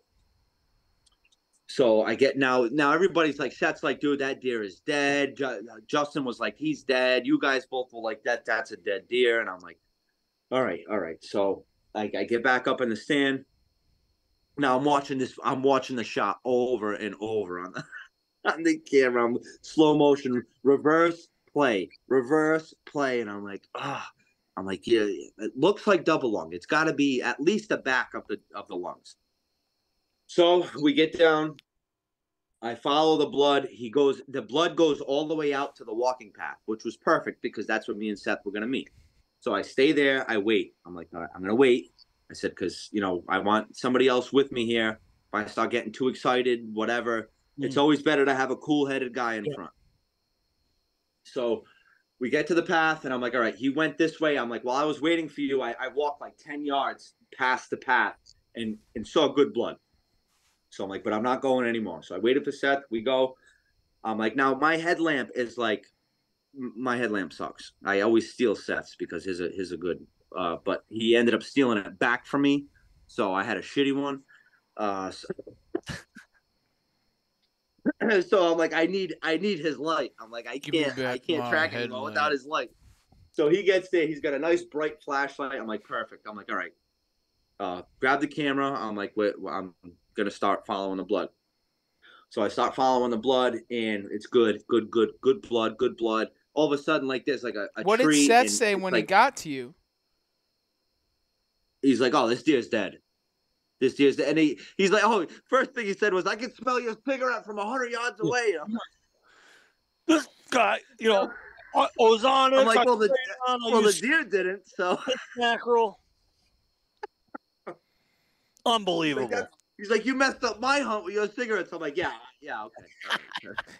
But I killed the deer.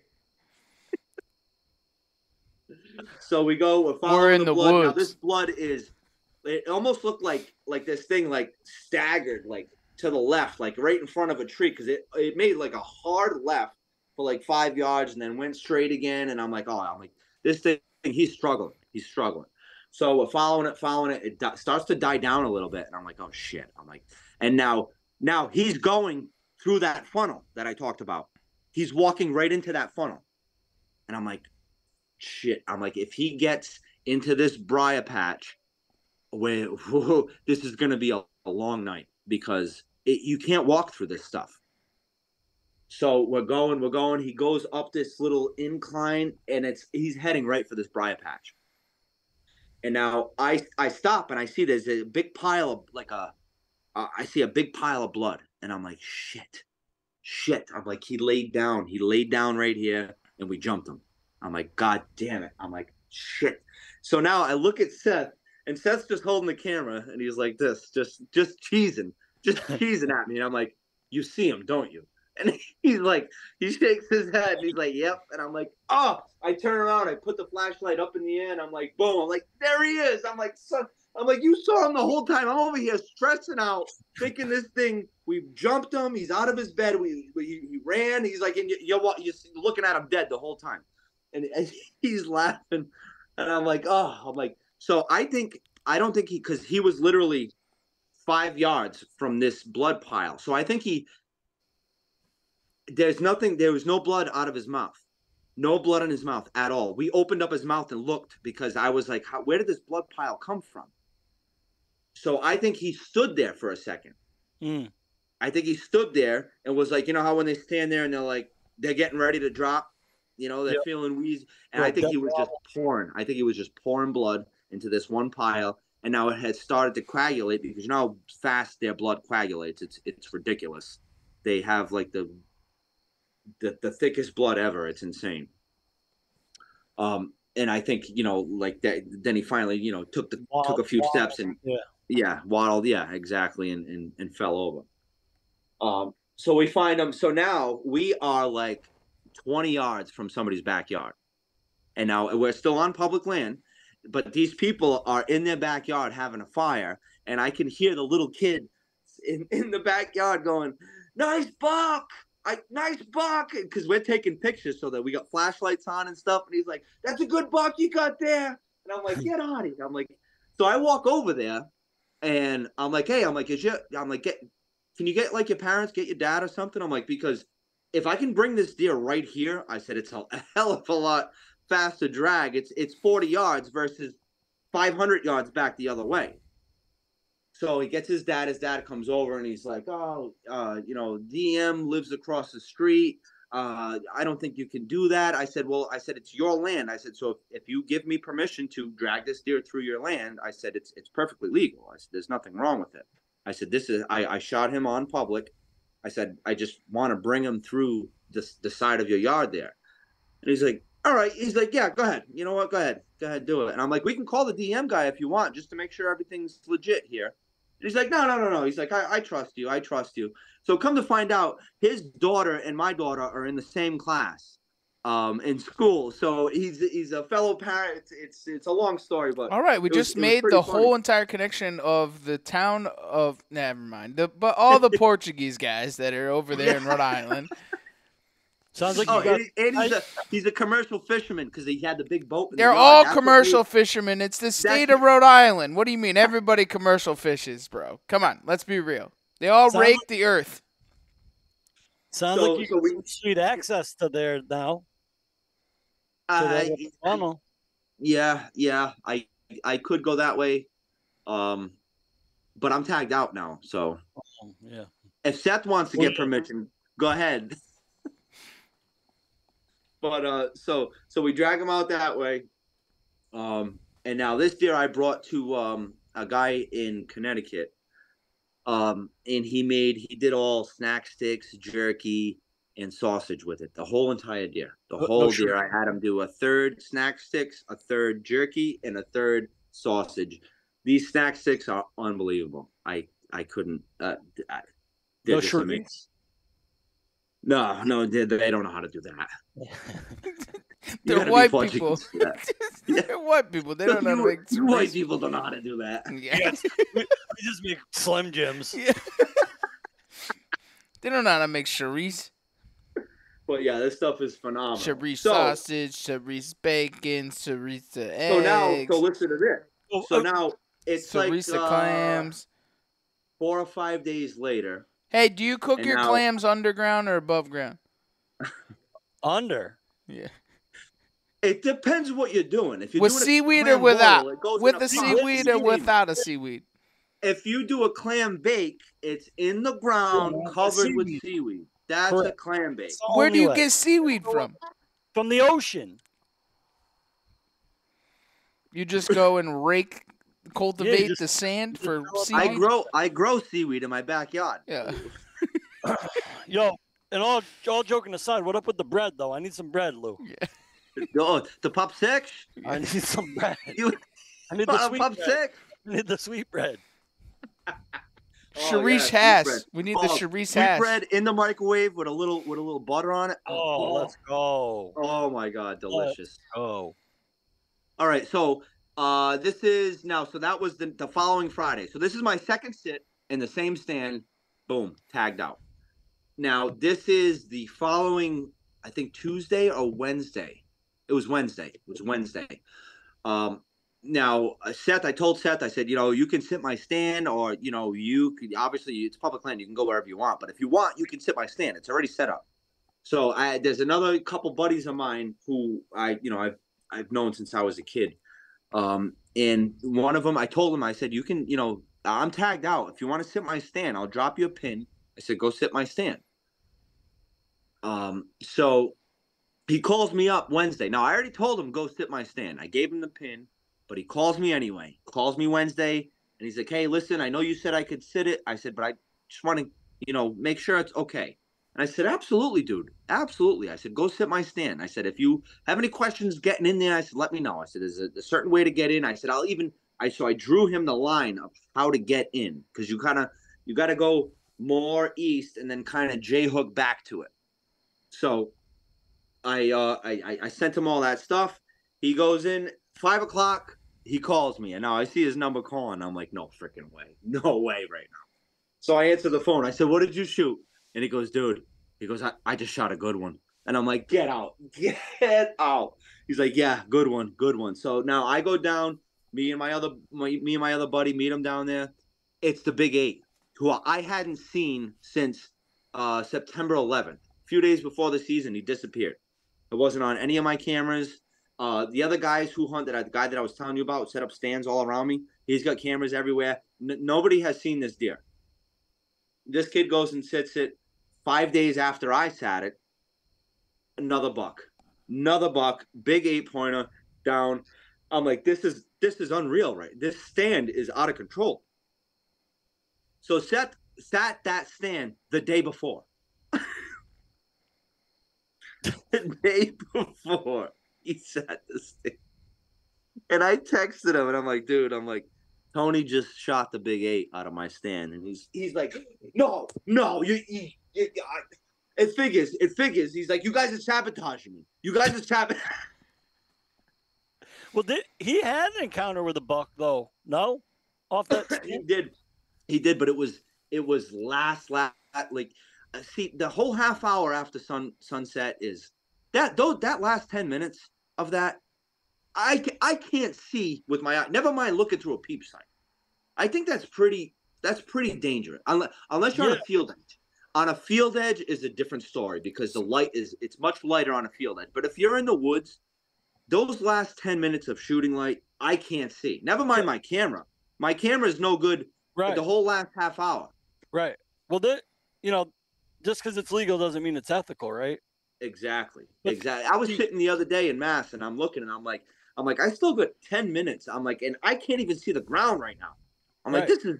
Yeah. I could never take a shot. So Connecticut is sunset. They took that half hour away from us. Yeah, we're sunset. And it just happened to me last week. I started putting the camera away because I was running out of, out of light, and deer comes in, and it's past legal, but I could have shot Yeah, that because deer. even with the camera, you can see, but the camera, it's like so we get to a half hour after sunset. That last 45 minutes of shooting light, the camera's no good. Right. You Yeah. know? So it would be 15 minutes before you guys legal Yeah. shooting light. The camera's no good already Yeah. because you can't see. Yeah. It's it's just it's been insane. It's been insane. This stand has been absolutely nuts. Are you gonna So leave that that creek stand buck, there? So let's talk about that though. What do you think? I have my own theories just based on what you've said, but what do you think makes this stand so special? I think it's a where the bucks naturally bedded, got heavily pressured, and it forced them into another bedding area that's not conventional. Like I knew this from walking this area multiple times, finding beds, finding sheds. I mean, I grew up in this area. I built fort in this place as a kid. I've been in this place my entire life. So I knew I didn't know. I thought I said because once my cell camera up top went dead, which is where the Bucks bed, I'm like they got to be somewhere else. They're not going to go far because they don't they're not they're not quite sure what's going on yet. They're feeling some pressure, but they're like they don't know if it's dangerous or not. I don't think they were going to move far, so I moved down to which is basically it was an area that had a lot of I wouldn't say it's an old hardwood patch because the trees aren't that old. They're not old. There are a lot of trees that maybe, you know, 10 inches in diameter. They're not giant trees, but there's a lot of new growth, a lot of 5, 6 foot high saplings, you know, like underbrush type stuff. Not like briar patch stuff, but like just whippy, you know, those sticks. And you can't see 5 feet in that in those areas. You cannot see anywhere. So these deer get down in that stuff, and they could walk through that stuff all day long, and nobody will see them because it's camouflage. So I had a feeling that that's where they were going, and there's um, generational rubs like you wouldn't Oh, believe Ooh, on that the is edge of this. right there. It's got him. That's it. That's it. That's all it Done. is. Done. So I mean, so generational rubs, scrape, bedding 10 yards away in this big, 200-yard circle oval type thing. So I'm like, this is where, what I thought was going to be the best spot, and it paid off. I mean, it paid off twice in a week. So now I'm on to Massachusetts. I have a big 9 pointer that'd probably go 130, and I have a giant 8 pointer that'll probably go the same, maybe more. But the 8 pointer I haven't seen on camera in 2 weeks, and the 9 pointer the season opened um on Monday. So this podcast coming out on Thursday. So this is last Monday. Yes, Listen sir. to At him. 2 He a.m. knows. He knows how this goes. Was the So fourth? yeah, so last Monday at 2 a.m., which was opening day, This was podcast the comes last out on time he was on Thursday. camera. I couldn't hunt Monday. I hunted Tuesday. I went in the morning, and a deer came. I snuck in straight off of. So I have permission. I go through somebody's backyard. They own the property. That's where I have permission to cut in. So I cut in right through their backyard, just straight into my stand. And now there's a huge field to the south. They come off that field and go back to bedding. Well, they came back a little too early. I was set up already, but they came in. I could not see what it was. And I heard it coming. I heard that that it was one deer by itself, which makes me believe it was a buck because a lot of the does have skippers with them right now, and it was only one deer. So I believe it was a buck. Now there was a buck bedded right in front of my camera that morning. So I know it wasn't that buck because that buck ran north. When I came in, he ran north.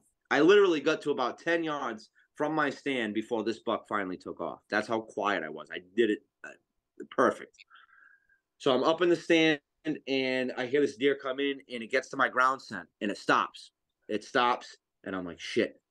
So I'm like, like that light, yeah, like I'm squinting, I'm trying to see. I'm like, what the hell is this thing? I cannot see it. I cannot see the body. I can't see anything. It's too dark.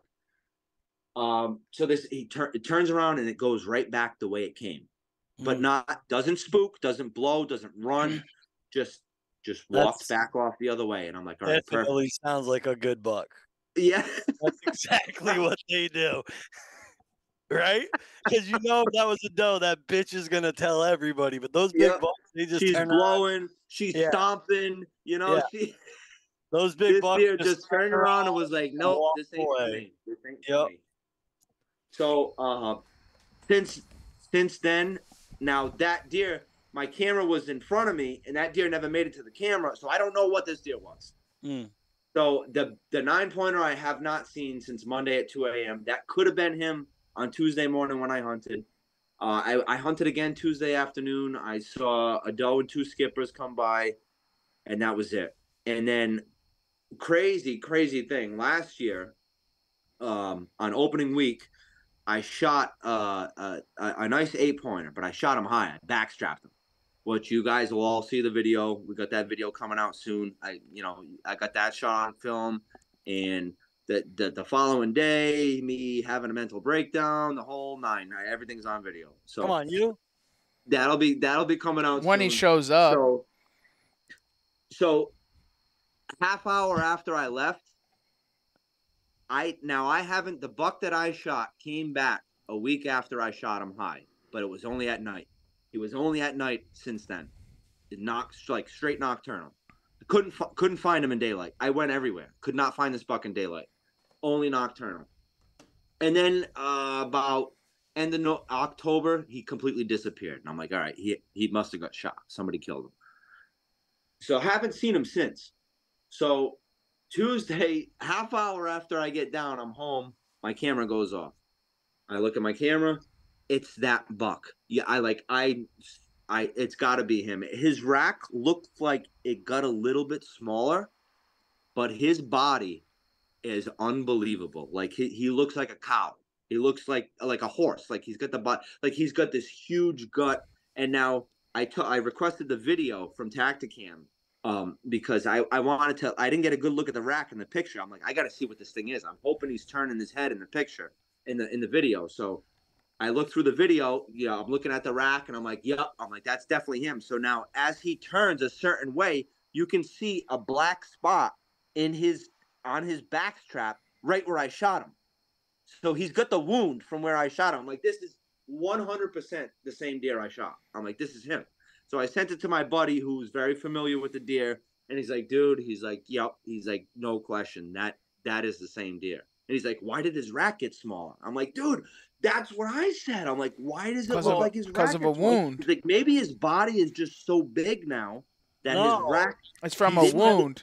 He spent too much energy with the wound. Because all that extra energy goes to the rack, right? The extra nutrients and all that stuff. Well, when his body is recovering from some kind of wound, that's the priority for that animal to survive. So he doesn't have anything extra to give antler growth. Yeah. That's it. So if it has and it's normally usually, how, opposite. Like, if they get hit on their left side, their right side will be messed up. So I hit him. It was a through and through, right through the backstrap. So there is no side that would be. It went through both sides. It was the top of his back. So that makes sense. That makes sense. That also probably no bone damage, right? No bone trauma. It's not like you shoulder punch him and bury a broadhead into a shoulder. Then there's a lot of calcium and shit going to regenerating that shoulder bone. But you just flesh wounded him and backstrap. So that's probably didn't change too much. He just didn't really grow. Yeah, that's what made me realize how much backstrap is actually there. because a lot of people think the no man's land is under the spine, Right. above the lung, which is not. That's not the case. The lungs go right up to the spine. Correct. If you get under the spine, you are getting lungs, no question. If you get over the spine, there's a good, depending on the size of the deer, between 3 and 5 inches of meat right there. That's Yep. especially where it comes to the neck. That spine, so as it comes down the back towards the head, that spine starts to dip right where the shoulders are. It comes down and then comes back up. So where the shoulders are is the biggest section of the back strap. As when you skin out a deer and you pull that back strap, that's the thickest part of the back strap is right where the shoulders are. So it's because the spine dips down like that, that's what made me really, really get into deer anatomy and how these deer are, where the bones are and everything. A lot of people are scared to shoot straight up that leg, but the leg bone goes forward and then comes back to the shoulder. So it's like it creates like a triangle almost. Call it the golden triangle. That's I aim straight up the leg every time, straight up the leg. You're just a man of many, many talents. Yep. One Man of of them many is hats, being but a late. master of none. Yeah. The best of being late or not even showing up. Well, I'm glad. Thanks. So we all want to know, where is Lou? Lou, I gotta. Hey, listen. Lou is in the woods. I got In the woods. in the woods. Listen, Lou, I got one last question for you, buddy. It's what Ooh. drives you outdoors? Basically this, man. This whole story, like this whole everything. I love all of it. The chase, the highs, the lows, it's just there's nothing like it. You just feel alive, and the peacefulness in the woods. You know, see, a lot of people like the peacefulness, the quiet. For me, I feel like I have like wicked anxiety in the woods. When I'm in the stand, I'm like this. I'm looking, I'm looking, I'm looking. My eyes don't stop. My head is on a swivel, but I love it. I love that. Even though everything's quiet, like my ears, I'm listening to everything. I hear an acorn drop, boom, my head turns, and I want to see those deer before they get to me, and I love it. I love it. I love that the adrenaline rush, everything about it, man. Everything. Doesn't get any better than that. Thanks. I love being in the woods. Kind of speechless because I took his line. He doesn't know what to say now. He's all jammed up. Well, Lou, since Thanks for we've taking the ride, right? yeah, well, hey, listen, if you were Seth, could you give us the impression to close us out here this evening? Actually, no, I got it perfect. You know what to say. You know how we close the episode out, but we want you to say it how Seth would say it. All right, everybody. So this was today's podcast, and I want to thank you for taking a ride right here on the Outdoor Drive.